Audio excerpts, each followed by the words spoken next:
Good evening, random stranger, and welcome to the Neighborhood Watch channel, where today we're going to discuss the functions of the Russian government. Who exactly are the actors? What do they do? How do they get elected? Who are the people currently in these positions? Are a few questions that we're going to answer today.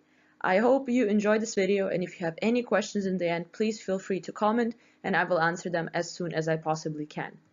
So again, in short, this video will cover the following positions: the position of the president, of the prime minister, of the lower chamber of the government, also called the State Duma, and of the upper chamber of the government, also called the Federation Council. So let's begin. First, we have the president, and the president is the central position of the Russian government. The president is elected directly by the people and for 2 consecutive terms. These terms used to be 4 years. Now these terms are 6 years. So far, there have been only 3 presidents in Russia. That is a fun fact that you may remember and tell a friend in the future. Some functions of the president in the Russian Federation are, yes, the central role in the political system, which means that he's a head of state and a commander-in-chief of armed forces. Generally, he is in the executive branch, which means that he gets to basically sign fancy papers and make laws come to life.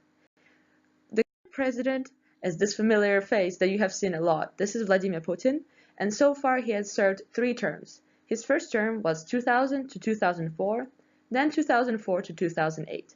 Note that the term he's serving now, from 2012, will last until 2018, because in this short period of time, between 2008 and 2012, there have been some changes to the constitution. So now he's serving a 6-term period, and who knows what happens next. The prime minister, then, is chosen by the president and also approved by the Duma, or the lower chamber, about which we will talk later. Unlike the president, there's no fixed term.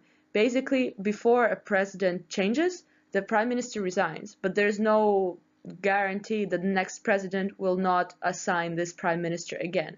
So technically, a prime minister can exist, well, forever.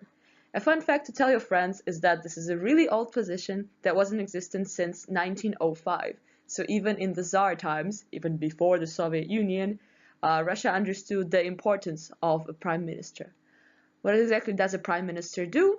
Well, the official name in Russia of a prime minister is the chairman of the government of the Russian Federation, and that is exactly what he does. He chairs the government, the Council of Ministers, and so on. And actually in Russia, he doesn't play a very important role because, as already said, the president does. The president is more important. Who is the current prime minister, you might ask?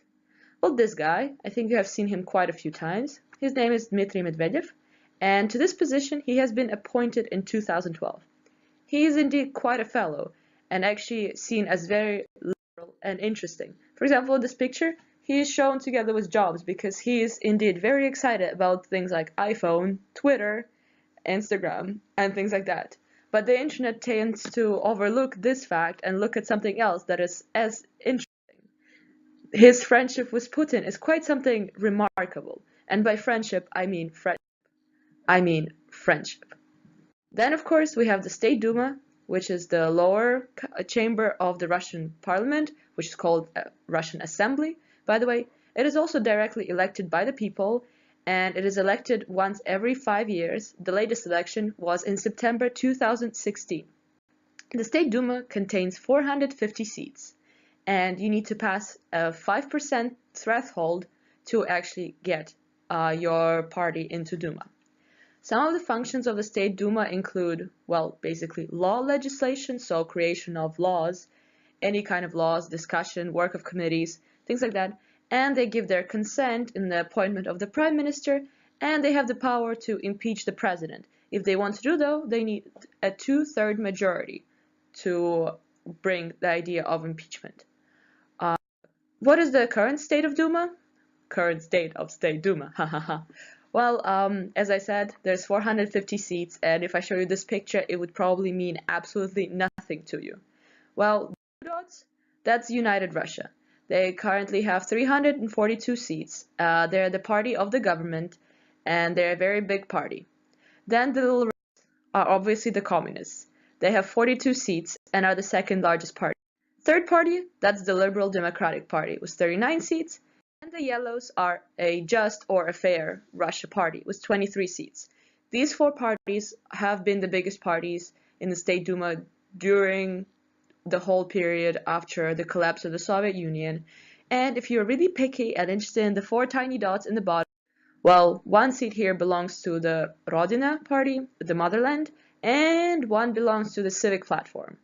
That's, well, that is a direct translation, so I don't need to translate it further.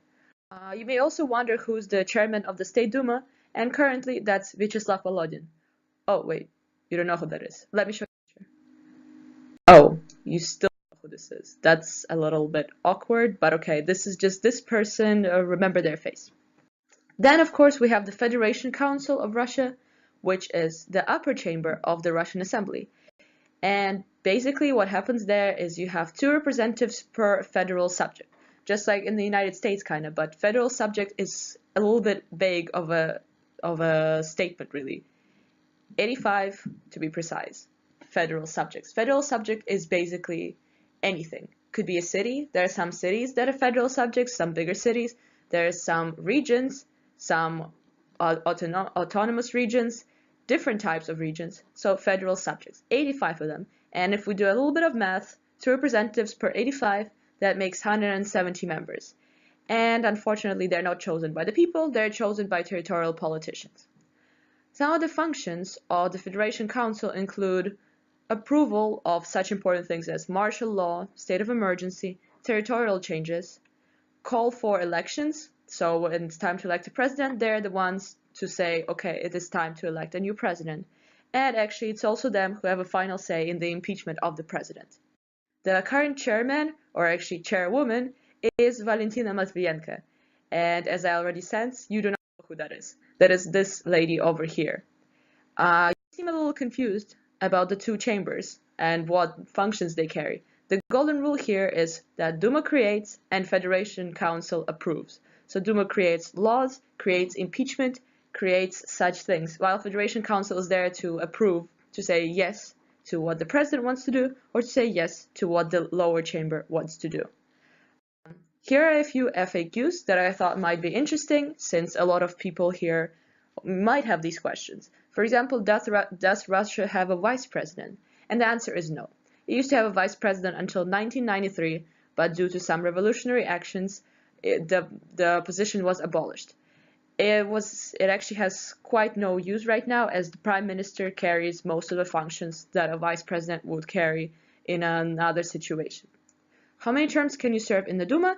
That is also undefined. You can serve as many as you want because a Russian electoral system comes from party lists. You elect a party and the candidates who are on the list get into the parliament. So actually, as many times as you wish and as many times as your party likes you to be on the list, you can be placed on the list.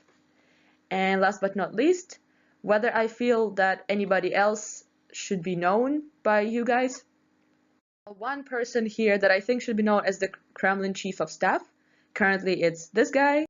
His name is Anton Vaino, and his function is basically running the presidential administration. So it could be argued that he's the third or the fourth most powerful person in the Russian Federation after the president, the prime minister, and maybe the head of Federation Council. The second person I feel you need to know is the official press secretary of Kremlin. His name is Dmitry Peskov, and most of the times you might notice him on BBC or CNN. He's very active in defending the position of Russia when it comes to international conferences, diplomatic evenings, or things like that. He speaks fluent English, German, and Turkish. Thank you for watching, and if you have any further questions, please comment down below.